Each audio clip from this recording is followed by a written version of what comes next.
get them all. That's not all.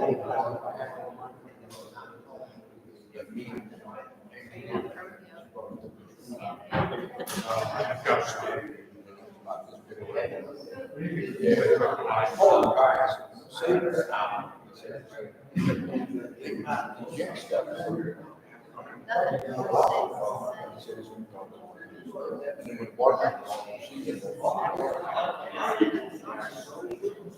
Anyway, they say all ice cream. You can, They say it must be the ice cream.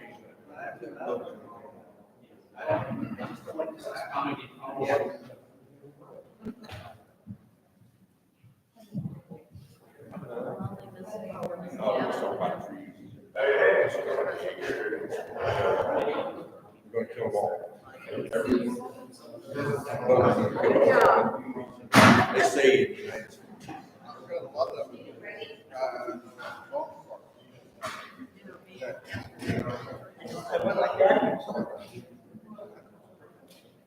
I say.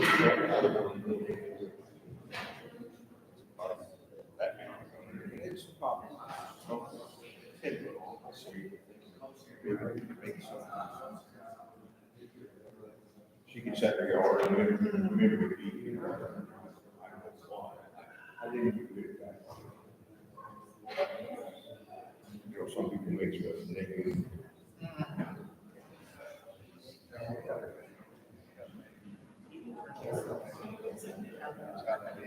Nobody's heard the devil doesn't come and have that.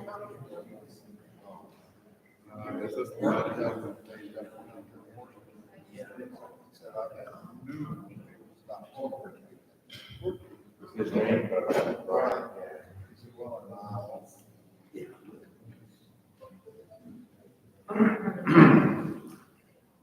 I don't know. Anyway, I got my house. So they get paid.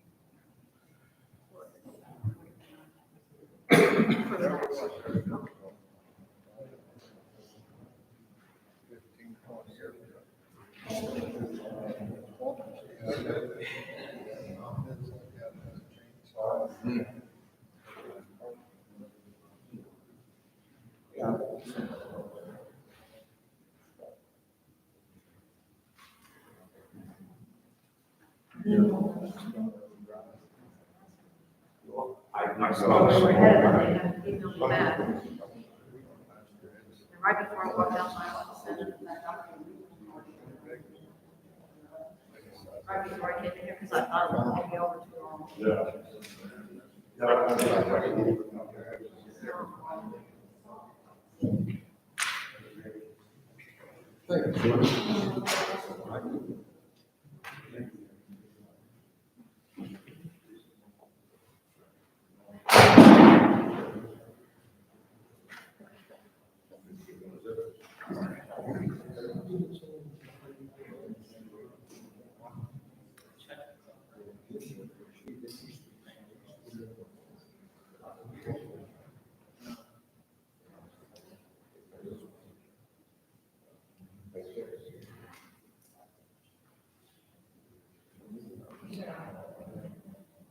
I don't know, right? It used to go, I used to see it, I used to go right there.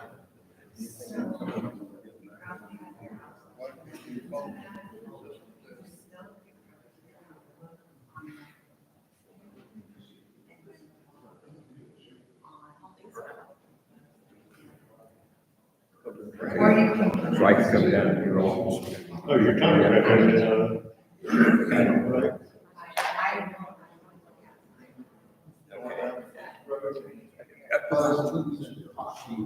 I used to get them. And Amy said, what's your?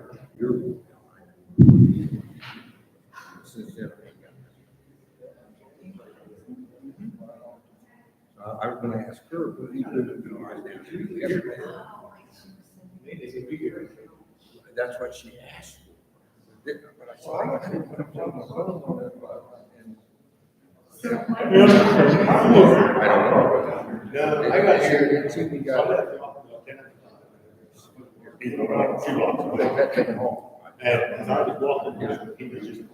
I got all these numbers, I didn't do this, somebody was. So, yeah, it was close to that after he got here. I got help with the whole thing. I tried to do it. Just take these here, take, I have working, whatever, I don't know. Damn. This time of year is pretty busy. I've done 170 or so.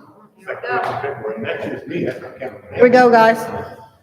I'd like to call to order the city council meeting, March 20th, 2025, 501 Main Street, 5:30 PM. Could we stand for the Pledge of Allegiance?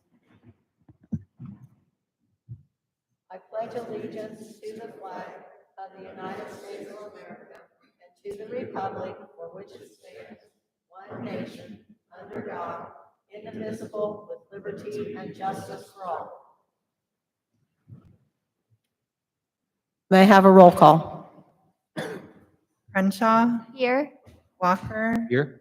Mullen, Cackley, Here. Dade, Andrews, Here. Tillman, Here. Bryant, Here. Greenwald, Here.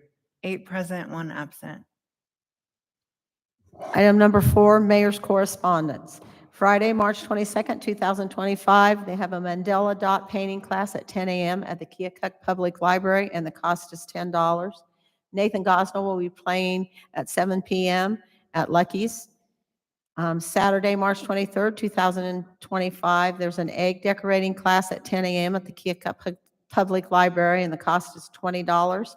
The Keokuk YMCA is having creative activities and snacks at 3 p.m. with music by Jill Gill. The Blue Tie Affair will be playing at Sweet Sally's at 7 p.m. And the Smokin' Crawdaddies will be playing at the Cellar at 9 p.m. And as always, we encourage you to eat, drink, and shop local. Kindness matters. Item number 5, citizens' request. Item number 6, consent agenda. Minutes of the regular city council meeting and council workshop of March 6, 2025. Minutes of the closed session meeting of March 13th, 2025. Cash receipts and treasurer's report for February 2025. Resolution approving a liquor license for Angelini's Restaurant, 1006 Main Street, Class C retail alcohol license effective April 1st, 2025. Resolution approving a liquor license for the Cellar, 29 South 2nd Street, Class C retail alcohol license effective April 22nd, 2025. Resolution approving a liquor license for Hy-Vee Fast and Fresh, 3001 Main Street, Class B retail alcohol license effective May 6, 2025. Resolution approving a liquor license for Black Cells LLC, 1324 Main Street, Class C retail alcohol license effective May 1st, 2025. Appointment of Rosalind Garcia to the Historic Preservation Commission, fulfilling a term to expire September 1st, 2027, and a motion to pay bills and transfers listed in registers number 5461 through 5463. I need a motion to approve the agenda, including the consent agenda. So moved. Second. All those in favor say aye. Aye. All opposed? Motion passes. Item number 7, consider resolution fixing the date for a public hearing on the proposal to enter into a development agreement with ATTH Group Incorporated and providing for publication of notice thereof. Do I have a motion to approve? So moved. Second. Any discussion?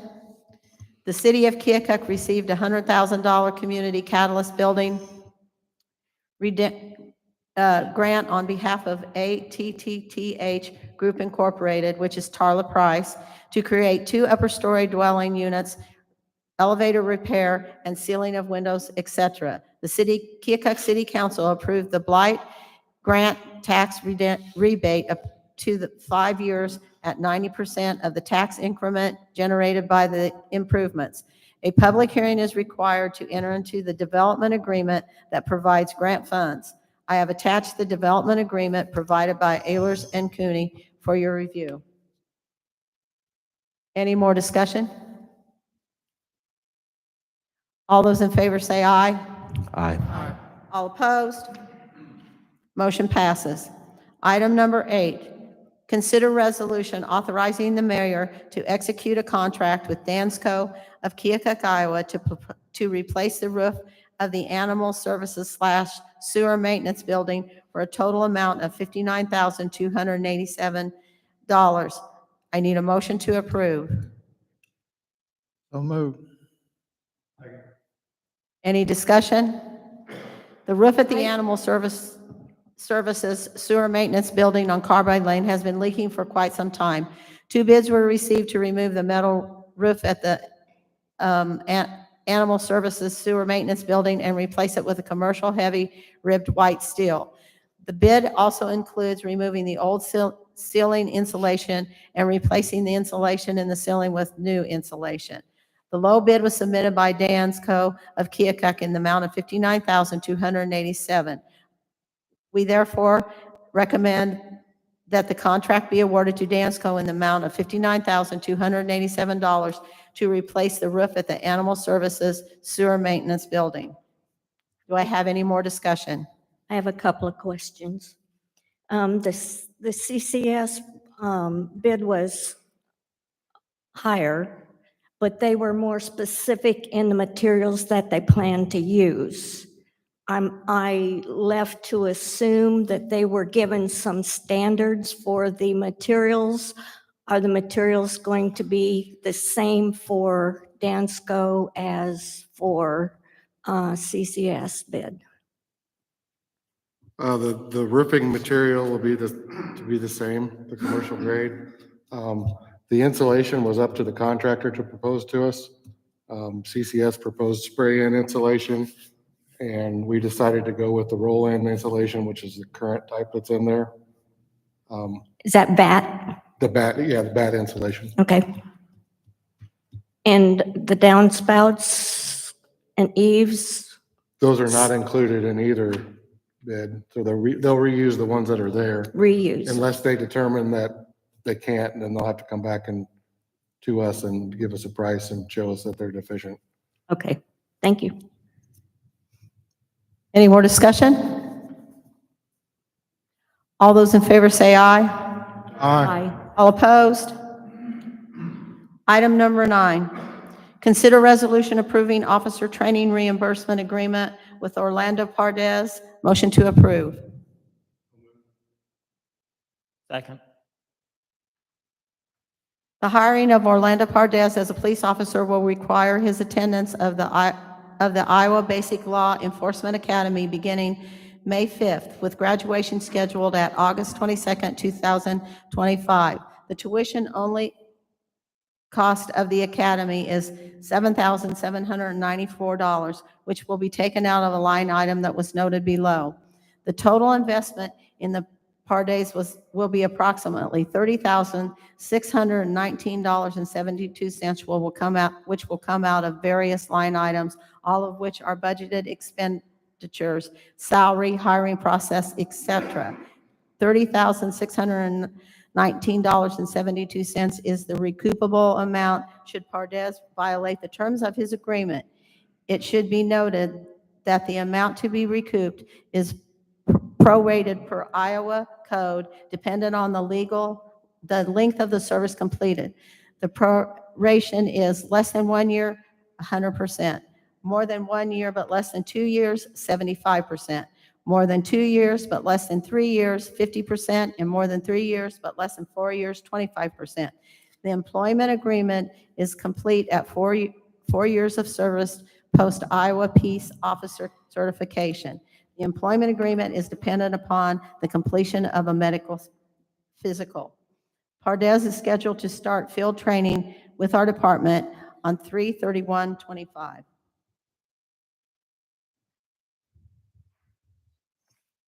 Just an update on that, the medical portion has been completed successfully. Thank you. Any more discussion? Where's this candidate from? He's from North Carolina, by way of the military. He met his partner, about 4 or 5 years ago. When he got out of the military, he moved here. They reside in Keokuk. Any more questions or discussion? All those in favor say aye. Aye. All opposed? Motion passes. Item number 10, consider resolution approving officer incentive package reimbursement agreement with Wade Johnson. Do I have a motion to approve? So moved. Second. The hiring of Wade Johnson as a police officer will result in a vacation and sick time package valued at $9,976.82. This is a three-year agreement that will require Johnson to forfeit a prorated amount of the hours pursuant to any payout of accrued benefits should he violate the terms of the agreement. If the forfeited hours do not equal the prorated owed amount, Johnson is responsible for paying the difference to the city. The agreement is prorated as less than 1 year of service, 100%. Payback from 1 year of service but less than 2 years of service is 66%. Payback more than 2 years of service but less than 3 years of service is 34% payback. More than 3 years of service is zero payback. Wade Johnson is currently certified through the Iowa Law Enforcement Academy and previously worked for the Keokuk Police Department for approximately 20 years. His start date will be March 28th, 2025. Do I have any more discussion? All those in favor say aye. Aye. All opposed? Motion passes. Item number 11, motion to authorize the mayor to enter into an agreement with the Banner Fire Equipment for a new E1 100-foot ladder fire truck in the amount not to exceed $1,694,092. Do I have a motion to approve? Second. Enter into a contract of sale with the Banner Fire Equipment Incorporated for the new E1 100-foot ladder truck in the amount not to exceed $1,694,092.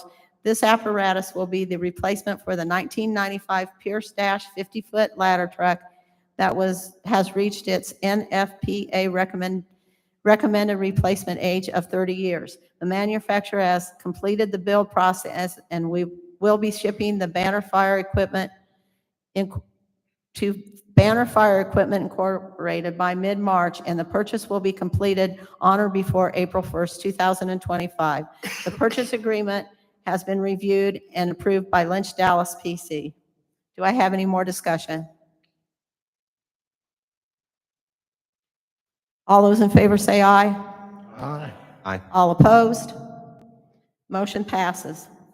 Item number 12, council liaison reports.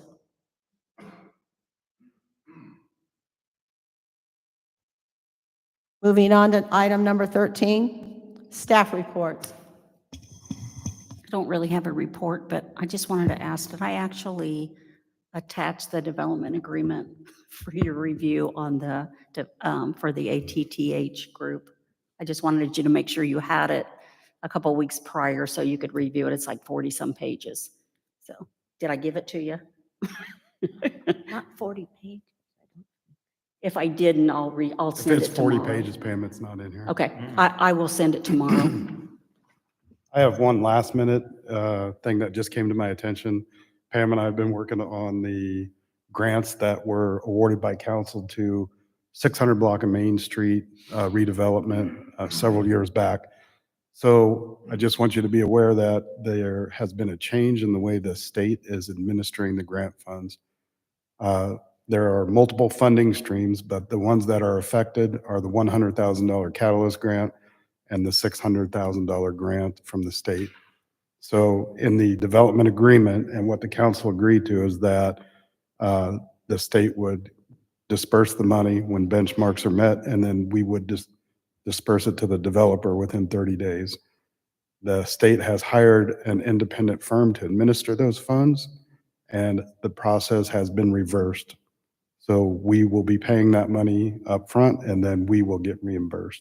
So I just want you to know that that's going to happen soon. We have to get it done because they're about ready to wrap it up. And I just found that out at about 4:15 today. So just so everybody's aware of it, all the numbers are still the same. The reimbursement is backwards now. Okay, any more staff reports? On to item 14, new business. Item number 15, I need a motion to adjourn. Second. All those in favor say aye. Aye. All opposed? Motion passes. Do we just want to go ahead and noise ordinance?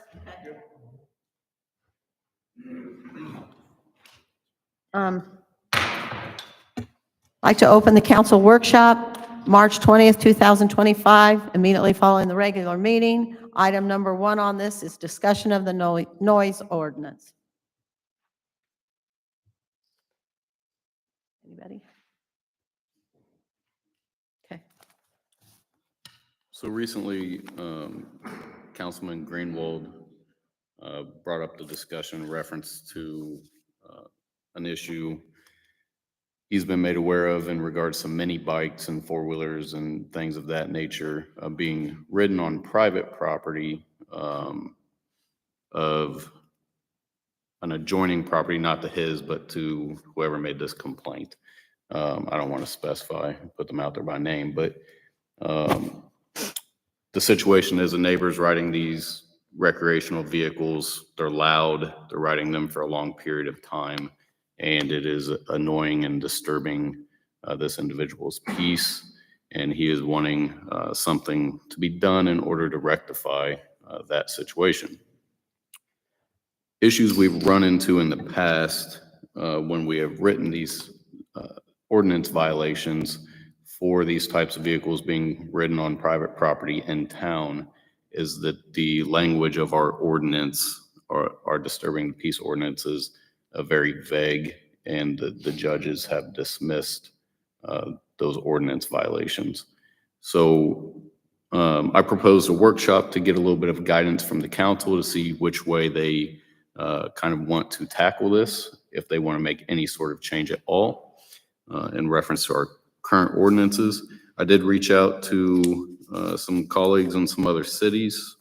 Got a couple good answers. I think Pleasant Hill has a really good ordinance in reference to this, where they actually define what a recreational vehicle is, and they limit their ability to drive them within city limits on public or private property, and then they have a decibel limit attached to that. The issue with that is that would require an officer to get on scene, gauge the noise, document the noise, and write the violation from there. The issue I see with that is obviously when we come into an area, typically if they see a squad car, they're probably going to stop riding around, and the ability to gauge the noise is not going to be super successful, in my opinion. It would also require the purchase of decibel meters in probably each squad car, which range from the industrial level are about $400 a piece. You can get some handheld ones that are about $100 a piece. I'm not sure how well those work compared to the industrial, but if we're looking at writing some violations of an ordinance, we should probably have good equipment to do that. The other individual that I spoke with, he's the chief of Waukee. He said that they tackled this by addressing it through nuisance abatement, which fell under their code enforcement officer as a generalized nuisance, in which their code enforcement officer cited the nuisance and they handled it through general nuisance abatement. Pam was included in that thread of discussion on that, as was Casey, as well as Jim. They all thought that that should fall on the police department to write that violation.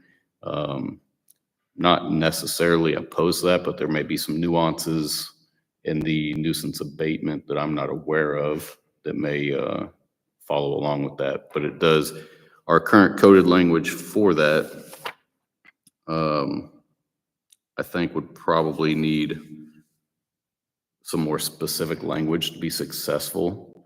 Right now, it just kind of mirrors the 657 code from the state of Iowa. It's a really generalized, vague code.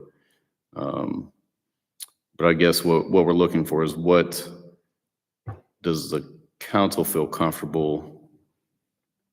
What are you guys looking for? What's your opinion on how to tackle this? My initial thought process is write it under the general nuisance that we have now, and see if we're more successful under the nuisance abatement than we were as a violation of state code. So my question, I guess, is, when he was talking about them writing and making the nuisance, what time of the day is he talking? I mean, did any of this happen after our actual listed hours of noise? That I'm not Or- aware of. It wasn't a complaint to the police department. Because the reason I'm asking, I mean, so if we're actually going to do something about this, we're basically telling kids that, hey, you know, you got a new thing for Christmas, but you can't ride it on your own property because your neighbor doesn't like it. And what that's going to happen then, what about lawnmowers and pressure washers and all the other things that make noise during the day? I'm afraid if we start telling them you can't ride your own toys on your own property because your neighbor doesn't like it during the day. I mean, I understand if they're making noise late at night, you know, all hours. We've all had the neighbors that have done that, or the people we've seen. But if we're really going to start telling them they can't do something during the day, I don't know that I would want to be a part of that. I would not agree with that anyway, because that's borderline, almost like, okay, yeah, you can't do any of this at all, even though you're within your right. I would want a little more information about the vehicles he's talking about, what they actually consider loud versus, you know, are they without exhaust? Have the exhaust been modified, or are they just loud to him because he happens to be in that part of his property? I would want more information before I really started to try to decide what we wanted to do. I'm not against potentially putting some ordinances out there, but I'd want to be real cautious about telling people they couldn't do something on their own property with recreational vehicles, that's the whole reason they bought them. A lot of guys buy property on the outskirts of town because they want the property to be able to do that with. So a little background information on that is, I believe it's happening during regular daylight hours. I believe typically the vehicles are like dirt bikes, mini bikes, you know, the things that sound like chainsaws to somebody who would be a ways away. It really boils down to just a matter of excessiveness when they've been out riding for 5, 6, 7 hours continuously in a day. I do know that as neighbors, they've tried to have conversations, but that has not gotten anywhere.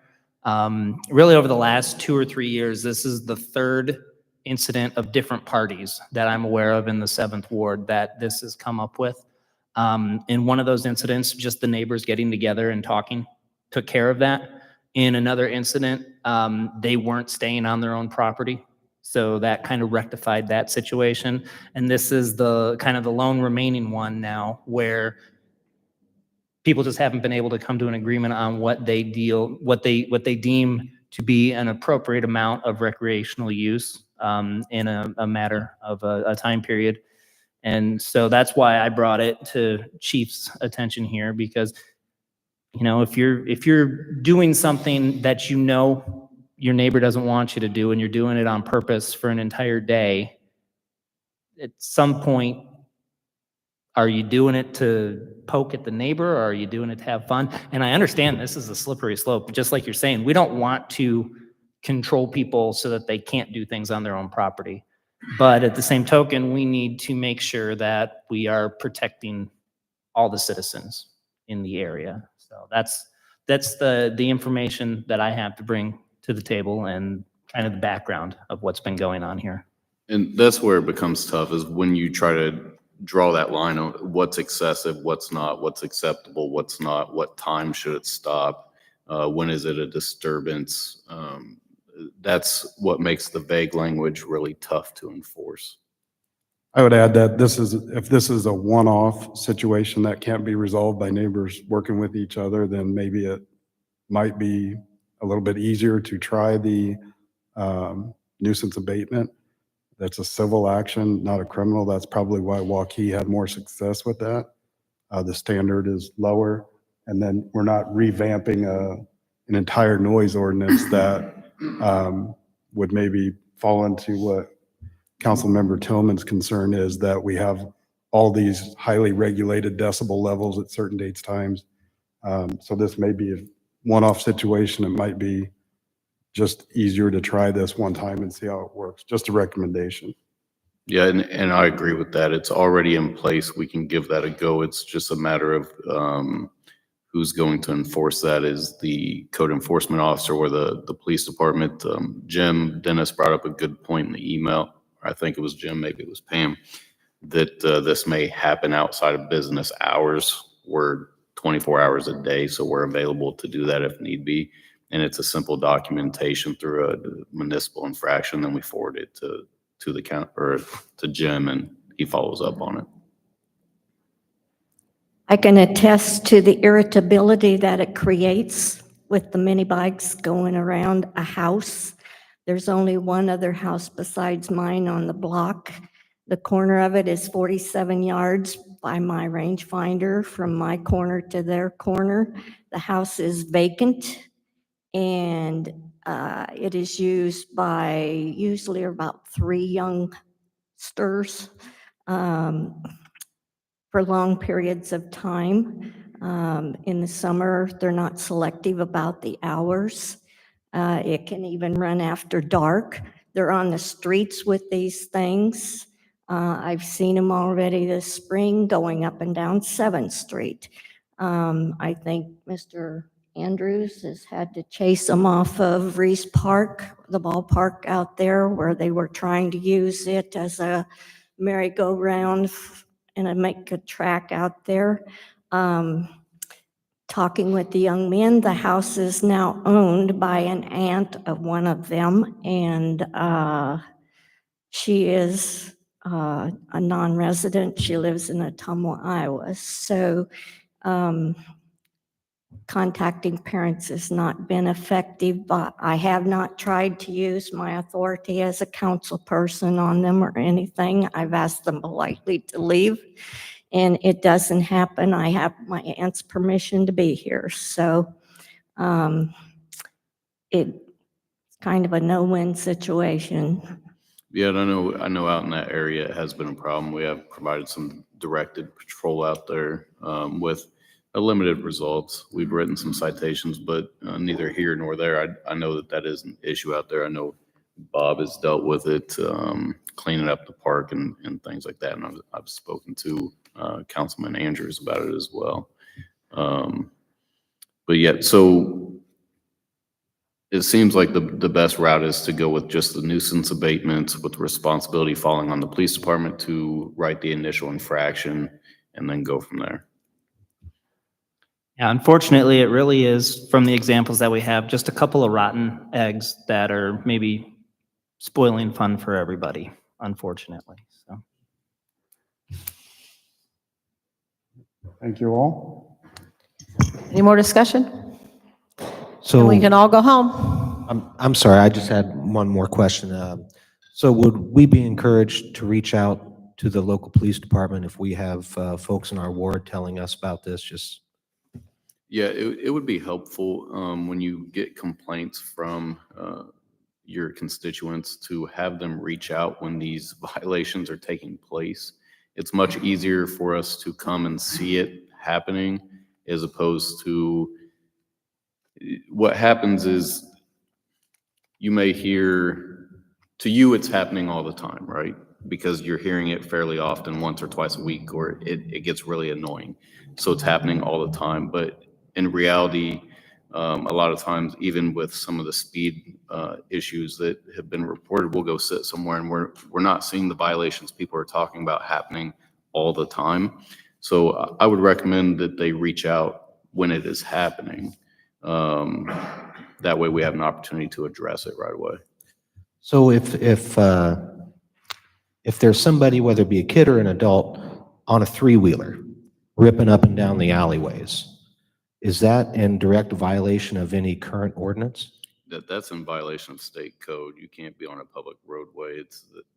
You have to be insured, registered, licensed. But if they're on private property, this is where this type of ordinance would come into effect. I see. So if somebody did get a call and an officer observed that going on, they would be able to intervene? Yes. Okay. Any more discussion? Not about that. I just want to remind the viewing public that the budget hearing will be at our next city council meeting, but at 5 o'clock instead of 5:30. Am I not correct? Yeah, it's 5. Yes, Tax levy? Okay, tax levy. okay. Okay.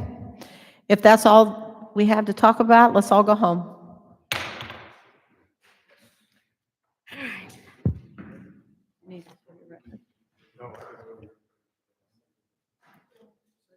Put it in here with this.